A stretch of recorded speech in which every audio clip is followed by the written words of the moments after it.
네, 사랑하는 성도 여러분, 오늘은 어버이 주일로 섬깁니다. 아까 말씀드린 것처럼 미국에서는 어머니 날로 지키지만 이제 한국 문화 속에서 그렇게 살아온 우리에게는 어버이날도 이제 익숙하죠. 기억하시겠지만 한국엔 사실 아버지의 날이 따로 없습니다. 그죠? 네. 그래서 5월 8일 어버이날 하루에 어머니와 또 아버지를 함께 기립니다. 그래서 저희도 이제 한인 공동체로서 이 자리에서도 부모님 모두를 함께 기억하는 게 또 자연스럽기도 합니다. 그래도 이제 예전에 제가 또 어떤 다른 한인 교회를 섬길 때 이런 일이 있었습니다. 어버이 주일, 그때도 어버이 주일이었어요. 맞아서 이제 어머니들뿐만 아니라 아버지들께도 이제 꽃을 달아드렸어요. 그때는 달아드렸는데 어떤 나이 드신 남자 집사님이 한 분이 그만 눈물을 흘리시더라고요. 평생을 이제 가족을 위해서 희생하고 또 그런데 이제 미국 문화 속에선 또 그렇잖아요. 또 아버지의 날 또 그냥 흐지부지하게 그냥 지나가기도 하는 그런 것들. 이처럼 온전한 인정과 감사를 받아본 적이 별로 없으셨던 거예요. 근데 굉장히 오랜만에 받으셨던 거죠. 그 이야기를 그 집사님께 들으면서 참 마음이 먹먹했습니다. 이 낯선 땅에서 저 언어의 장벽, 또 문화의 그런 낯섦, 그런 것들을 버티면서 그렇게 가족을 위해서 희생해온 그 세월, 외로움, 그 눈물에 들어있지 않았을까. 오늘 이 자리에 계신 또 이민 1세대, 2세대, 1.5세 장년 성도님들, 또 여러분들도 공감이 되실 것 같습니다. 이 낯선 미국 땅에서 가족을 위해서 치열하게 그렇게 살아오신 그 수십 년의 세월, 정말 수고 많으셨습니다. 그래서 오늘 이 시간에는 성경에 등장하는 한 여인을 통해서 또 하나님께서 우리의 그 수고를 또 어떻게 바라보시는지, 그리고 또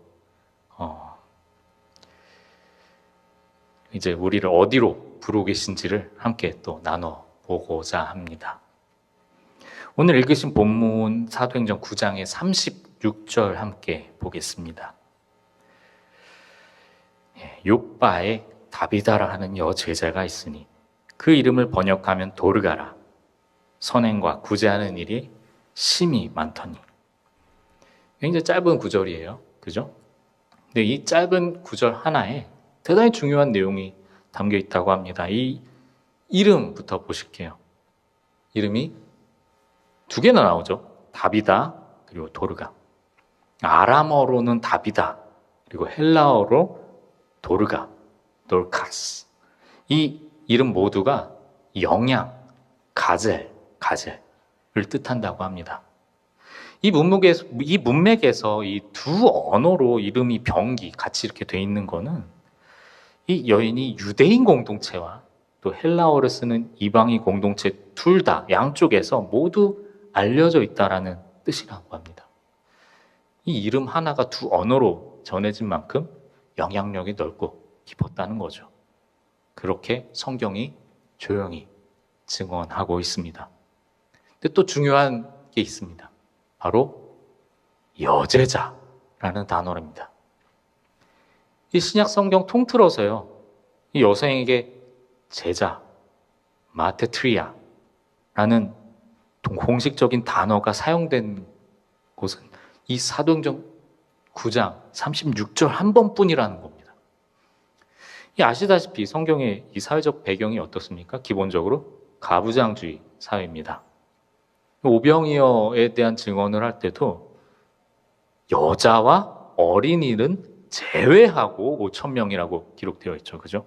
그래서 여성을 공식적으로 사회적 구성원으로 이게 셈하지 않는 게 그 시대의 당연한 관행이었습니다.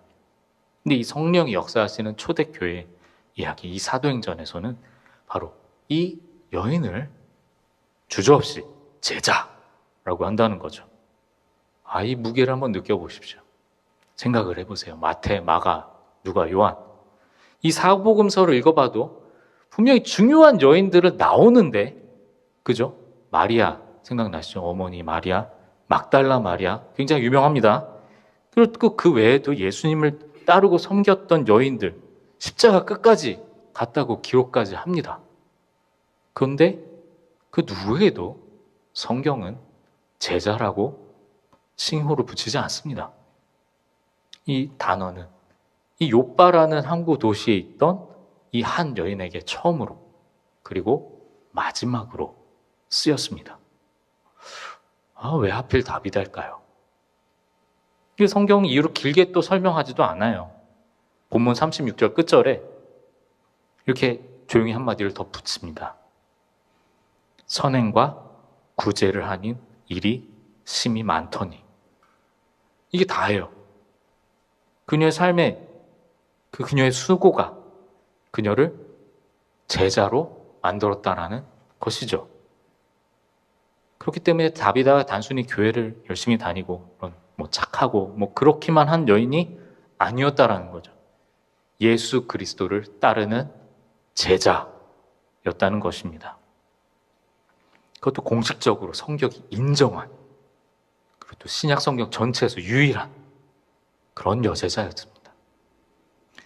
오늘 어버이 주일에 제가 이 여인을 이렇게 소개하는 이유가 바로 여기 있습니다. 다비다는 일단 공개적으로는 어머니였다라는 흔적은 없어요. 기록에.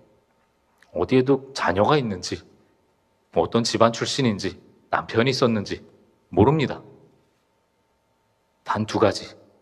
제자였다. 그리고 선행과 구제를 열심히 했다. 하지만 그것만으로도 충분했다는 겁니다. 그것만으로도 다비다는 어머니라고 불러주지 않았지만 그들의 어머니가 되었다는 거죠. 어떻게 제자이자 어머니가 될 수 있었을까요? 그 결정적인 장면이 39절에 나옵니다. 베드로가 일어나 그들과 함께 가서 이르매 그들이 다락방으로 인도하니 모든 과부가 베드로 곁에 서서 울며 도르가가 자기들과 함께 있을 때에 지은 속옷과 겉옷을 다 내보이거늘. 다비다가 죽었습니다. 욥바의 과부들이 베드로를 둘러쌌습니다. 그리고 울었습니다. 그리고 자기들이 입고 있었던 그 옷들을 그에게 내보였습니다. 자, 이 과부들을 한번 볼까요? 1세기 팔레스타인의 시대 과부가 된다는 일은 어떤 것이었을까요? 우리가 그냥 생각하기로는 굉장히 쉽게 생각하기가 쉽지 않습니다. 근데 당시 여성은 남편의 사회적 지위와 경제적인 보호가 없이는 살 수가 없는 사람들이었습니다. 사회적 보호망도 없었습니다. 그래서 예수님도 그렇게 얘기하시잖아요. 고아와 과부를 돌보는 것. 자주 언급하셨습니다. 야고보서에서도 고아와 과부를 그 환난 중에 돌보는 것이 순전한 경건이다 라고 기록하고 있죠. 다비다는 이 과부들을 어떻게 도왔을까요? 아까 선행과 구제하는 일을 했다고 했죠. 그죠? 그런데 이 과부들이 베드로에게 내보인 것이 이 옷들이 단순한 후원 물품의 결과물이 아니었을 거라는 겁니다. 그것은 다비다가 그들과 함께 있을 때 지은 옷이었습니다. 최근에 신약학자들이 이 본문에서 이렇게 주목할 만한 해석을 제시를 하는데요. 이 단순히 다비다가 과부들에게 옷 한 벌씩 그냥 지어준 정도가 아니었을 거라는 겁니다. 이 과부들이 함께 실을 짜고 옷을 만들어서 팔 수 있는 일종의 경제적인 협력 공동체를 세웠다는 거죠. 자신의 집을 내주고 자신의 도구를 내주고 그렇게 해서 소외된 여인들에게 기술을 가르치며 함께 일하는, 함께 나누는 그런 삶의 자리를 나누어 줬을 확률이 높겠다라고 했던 겁니다. 그래서 결국 다비다는 그들에게 먹을 생선을 이렇게 던져준 것이 아니라 스스로 자립할 수 있는, 물고기를 잡을 수 있는 그런 힘을 심어준 것이죠. 세상이 버린 그런 여인들을 모아서 함께 일하고 서로를 돌보는 새로운 가족을 세웠다는 것입니다. 그러니 생각해 보십시오. 과부들이 베드로에게 그 옷을 보여주며 통곡한 것이 단순히 후원이나 그런 돌봄이 끊겨서만은 아니었을 겁니다. 그 옷은 이 덕분에, 이 다비다와 함께 했던 덕분에 우리가 지금 살아 있습니다 라는 그런 생존의 증거였던 것이고, 우리를 비로소 사람처럼 살 수 있게 해주었던 그분에 대한 증언이었다는 거죠. 자신들에게 사람다운 삶의 자리를 마련해 줬던 어머니들의 어머니를 그렇게 잃었기 때문에 그렇게 서럽게 울었던 것일 것입니다. 하지만 성도 여러분, 우리가 이 대목에서 스스로를 돌아보길 원합니다. 생각해 보세요. 다비다처럼 피 한 방울 섞이지 않은 사람들을 가족처럼 품는다는 게 이게 과연 가능한 일일까요? 아시잖아요. 우리가 자식들을 사랑하는 것도, 우리 생육인 가족, 자식을 사랑하는 것도 쉽지 않고 완벽하지 않다는 것을. 이민 생활 속에서 아이들 곁에 있어주고 싶었지만 생계 때문에 시간이 없고, 마음을 전하고 싶었지만 이야기하기도 쉽지 않았습니다. 한국어로 마음을 담아서 얘기를 하면 애들은 어떻게 대답해요? 영어로 막 얘기를 하죠. 어떻게 영어를 합니다. 그래서 영어로 어떻게 얘기를 해도 이게 뭔가 마음속 깊은 얘기가 잘 전해지기 쉽지 않죠. 밥상 앞에 앉아 있어도 뭔가 서로 다른 세계에 있는 것 같고, 또 뭔가 무슨 얘기를 해야 되나 싶기도 하고, 그렇게 해서 어색한 침묵 경험하신 분들도 계실 겁니다. 그렇게 가장 가까워야 할 부모와 자식 사이에 아무도 쌓지 않았지만 언젠가부터 이렇게 벽이 생기는 것들을 보기도 하셨을 겁니다. 근데 그 벽 앞에서 우리는 뭘 했을까요? 어떤 분들은 더 열심히 일해서 물질적으로 채우려고 하셨던 분들도 계실 거고요. 어떤 분들은 더 어떻게 할 수 없어서 말 잃고 침묵으로 버티시는 분들도 계셨을 거고요. 어떤 분들은 아이가 어떻게든 먼저 마음 열어주길 기다리셨던 분들도, 그렇게 세월을 보내신 분들도 계셨을 겁니다. 이 방식의 옳고 그름을 따지지 않은 얘기가 아니에요. 그저 그게 우리의 최선이었다는 거죠. 사랑이 없어서가 아니라 그때 그렇게 사랑하는 법을 온전히 알지 못했기 때문입니다. 그래서 우리 모두는 알고 있습니다. 이 벽이 어디서 왔는지, 그 벽이 얼마나 아픈지, 그리고 그 벽을 허물고 싶다는 그런 마음들. 그러나 시간이 갈수록 각자의 방식은 점점 굳어지죠. 서로를 향한 기대들도 실망으로 가득 켜켜이 쌓입니다. 그 거리는 쉽게 좁혀지지 않습니다. 내 핏줄, 내 자녀, 그렇게 온전히 사랑하는 것도 우리 힘으로 그렇게 벅찬데, 아니 도대체 타인을 어떻게 가족처럼 품는다는 겁니까? 그렇습니다. 우리 힘만으로는 어렵습니다. 이 다비다의 이야기는요, 여기서 하나의 중요한 신학적 질문을 우리한테 던집니다. 도대체 어떻게 그녀는 그 일을 할 수 있었을까요? 어떻게 제자이자 어머니가 될 수 있었을까요? 그래서 저희는 한번 또 40절을 보도록 하겠습니다. 베드로가 사람을 다 내보내고 무릎을 꿇고 기도하고 돌이켜 시체를 향하여 이르되 다비다야 일어나라 하니 그가 눈을 떠 베드로를 보고 일어나 앉는지라. 아멘. 베드로는 사람을 다 내보냈습니다. 혼자 남았습니다. 무릎을 꿇었습니다. 기도했습니다. 그런 다음에야 다비다야 일어나라. 이 장면이 사실 마가복음 5장을 떠오르게 합니다. 예수님께서 야이로의 딸, 회당장 야이로의 딸이 죽었어요. 근데 일으켜 세우시죠. 달리다 굼, 소녀야 일어나라.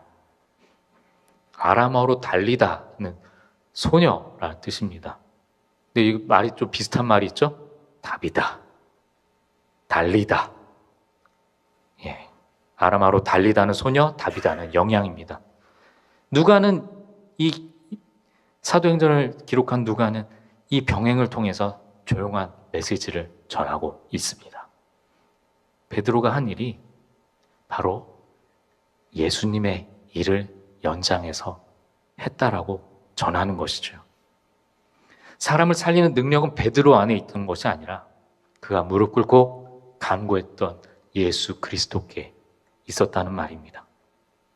즉 다비다가 살아난 것은 그녀 개인의 그런 부활뿐만이 아니라 이 부활 승천하신 예수 그리스도의 생명이 이 땅에서 계속 역사하고 있었다는 것이죠. 저는 여기서 한 걸음 더 들어가 보려고 합니다. 베드로가 다비다를 살리기 위해서 무릎을 꿇었던 것처럼 다비다 역시 그렇게 무릎을 꿇지 않았을까요? 물론 역시 성경에서는 기록하지 않습니다. 하지만 그녀의 삶과 결과를 통해서 그 기도를 추론해 볼 수 있죠. 피 한 방울 섞이지 않은 이 사람들을 위해서 자기 집을 내주고 자기 도구를 내주고 자기 시간을 내주는 그 삶, 단지 인간적인 결심으로 됐을까요? 누군가 연결되어 있지 않으면 지속될 수 없는 삶입니다. 그녀가 특별히 강인한 사람이기 때문에 할 수 있었을까요? 아닐 겁니다. 그 사람 역시 우리처럼 지치는 날이 있었을 거고요. 한계를 느끼는 날도 있었을 겁니다. 다비다가 달랐던 것은 기질이나 능력이 아니었을 거라는 겁니다. 그녀는 제자였습니다. 예수 그리스도를 따르는 자. 제자도가 무엇입니까? 그냥 단순히 좋은 일을 말이하는 겁니까? 제자는 먼저 경험하고 받는 것이죠. 예수님께서 나를 사랑하셨다. 나를 먼저 사랑하셨다는 것을 알고 그 사랑을 받아 안고 그 사랑이 흘려서 넘치는, 흘려보내는 그런 삶을 사는 것입니다. 그래서 요한 1서 4장 19절은 이렇게 말합니다. 우리가 사랑함은 그가 먼저 우리를 사랑하셨습니다. 아멘. 다비다의 돌보는 그녀 자신에게서 시작된 것이 아니었다는 겁니다. 그녀를 먼저 사랑하신 그분에게서 흘러나온 것이었습니다. 그게 핵심입니다. 내 안에서 짜내는 사랑은 언젠가 바닥이 납니다. 내 감정 한계 있습니다. 가족을 사랑할 때도, 이웃 사랑할 때도 잘 아시잖아요. 그 한계. 그러나 내가 먼저 받은 사랑, 죽은 자를 살리시는 그분의 생명이 내 안에서 역사하실 때 그 사랑이 혈연을 넘고 언어를 넘고 문화를 넘는다고 저희는 믿습니다. 다비다가 과부들에게 한 일은 바로 그 사랑의 흘러 넘침이었습니다. 혈연의 한계를 넘어서 가족으로 품는 일. 그것은 좋은 마음과 강한 의지만으로 되지 않습니다. 우리를 먼저 사랑하시고 죽은 자를 살리시는 주님의 그 능력이 우리 안에서 역사할 때 비로소 가능한 일입니다.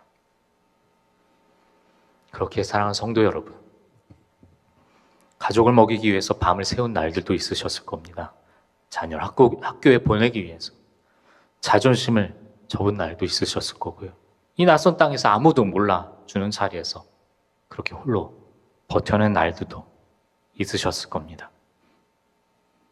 그 세월 가운데 좋은 일들도 있으셨을 거고요. 아쉬운 것들도 있으셨을 겁니다. 잘 전달된 사랑도 있으셨을 거고요. 마음과 달리 또 전달되지 못했던 그런 사랑도 있었을 겁니다. 하지만 방금 저는 이렇게 말씀드렸죠.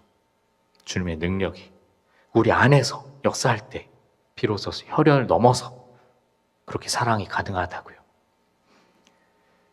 그런데 여러분 중에 이런 마음 드실 줄도 몰라요. 나는 믿는 사람이었는데, 나는 교회도 안 떠났는데 왜 내 가족 관계는 그렇게 힘들었지? 그러면 그 능력이 내 안에 있었다면 내 자식과의 벽은 허물어지지 않았을까? 그 질문 정직한 질문 맞습니다. 그리고 그 질문을 외면하지 않으셔도 됩니다. 다비다의 이야기를 보십시오. 그녀는 과부들을 위해서 일했지만 또 분명 그 과부들 중에도 여전히 가난한 사람이 있었을 겁니다. 아픈 사람이 있었을 겁니다. 심지어 다비다도 병들고 죽었잖아요. 주님의 능력이 그녀의 삶 안에 있었지만 그것이 그녀의 삶에서 모든 어려움을 제거해 주지는 않았습니다. 주님의 능력은 고통 없는 삶을 보장하는 것은 아닙니다. 고통 속에서도 사랑을 이어갈 수 있게 하는 더 큰 힘인 줄로 믿습니다. 여러분이 이민 생활의 어려움 속에서도 가족을 떠나지 않은 것, 말이 통하지 않는 자녀에게도 그래도 밥을 차려주는 것, 벽이 있지만 그 벽 앞에서도 포기하지 않는 것, 그것이 이미 주님의 능력이 여러분 안에 역사했던 흔적이었을 것입니다. 완벽한 결과가 없었다고 해서 그 능력이 없었던 것은 아닙니다. 다만 그 능력은 우리가 기대했던 방식이 아니라 하나님의 방식으로 역사했었을 것입니다. 결국 하나님은 그 모든 것, 그 모든 과정을 지켜보고 계셨다는 것입니다. 여러분의 그 수고와 세월을, 땀방울과 눈물을 하나님은 기억하십니다. 이제 여러분을 하나님께서 이 시대의 다비다로 부르고 계십니다. 육신의 자녀를 키우는 가장 바쁜 시간이 어느 정도 지나신 분들도 계셨을 겁니다. 그리고 지난 십수년의 세월 속에서 또 여러분들이 배우신 것들도 있으실 겁니다. 사랑이 항상 내 뜻대로 되지 않는다는 것. 그러나 그래도 사랑해야 한다는 것. 결과가 보이지 않아도 그래도 끝까지 곁에 있어야 한다는 것. 그 배움이 바로 이 지금 공동체, 이 세상에 필요하다는 것입니다. 우리 교회 안팎을 바라보십시오.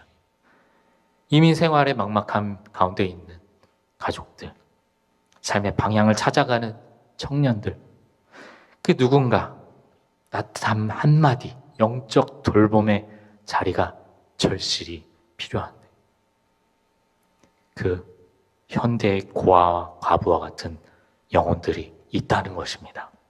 다비다가 과부들에게 먹을 양식만 나눠준 것이 아니라 함께 일하며 자립할 수 있는 기반을 세워줬던 것처럼 여러분이 이민 생활 속에서 터득한 그 지혜와 또 끈질긴 사랑으로 이 공동체와 세상의 연약한 지체들 곁에 서 주시기를 부탁드립니다. 밥 한 끼 나누고 그 누군가의 이야기를 들어주고 그들을 기억하고 먼저 안부하는 것, 안부를 묻는 것, 그 작은 것들이 다비다의 옷처럼 누군가의 생존과 존엄을 지탱하는 일이 될 수 있을 것입니다. 42절은 말합니다. 온 요파 사람이 알고 많은 사람이 주를 믿더라. 다비다가 다시 살아났을 때 온 요파의 부흥이 일어났습니다. 우리가 이 나그네 된 땅에서 서로를 영적 가족으로 품는 일을 시작할 때 하나님이 이 이민교회를 통해서 그와 같은 놀라운 일들을 베푸실 줄로 믿습니다. 말씀을 마무리하겠습니다. 5월 가정의 달입니다. 그리고 오늘 어버이 주일입니다. 아버지가 된 저도 제 가정을 돌아봅니다. 제 아내 에리 사모가 제 청혼에 네라고 대답했을 때 얼마나 감사했는지 몰라요. 진짜 지금도 그 감격이 살아있습니다. 왜 벌써 9년 전인데요. 근데도요, 저는 여전히 헤매는 남편입니다. 제 딸 나린이가 태어났을 때 한 생명을 품고 기르는 게 얼마나 거룩하고 벅찬 일인지 그때 처음으로 또 깨달았습니다. 이제 벌써 6년이 다 돼갑니다. 근데 저도 아직 시작하는 아버지입니다. 얼마나 서툴고 또 부족한지요. 또 얼마나 또 서툴게 또 얼마나 부족하게 또 아버지의 삶을 살지 두렵기도 합니다. 그래서 오늘 이 자리에 여러분 앞에 서면 그 세월들이 또 그 앞에 세월들이 그 수십 년의 세월들이 또 어떠했을지 또 크고 무겁게 다가옵니다. 여러분도 완벽한 부모가 아니었을 수 있습니다. 우리 중에 완벽한 부모가 어디 있겠습니까? 그러나 하나님 앞에서 여러분의 그 수고는 헛되지 않습니다. 다비다처럼 여러분의 이름은 기억됩니다. 여러분이 이 낯선 땅에서 흘린 땀과 눈물, 하나님 나라의 장부에 기록되어 있습니다. 여러분의 수고는 하나님 앞에서 기억됩니다. 그 사랑을 이제 흘려보내시길 바랍니다. 그 사랑을 흘려보내기 위해 꼭 어버이여야만 하겠습니까? 가족 너머로, 혈연 너머로, 예수 그리스도의 이름으로 그렇게 서로를 살리는 영적인 부모들의 공동체가 되기를 주님의 이름으로 간절히 축원드립니다. 함께 기도하시겠습니다.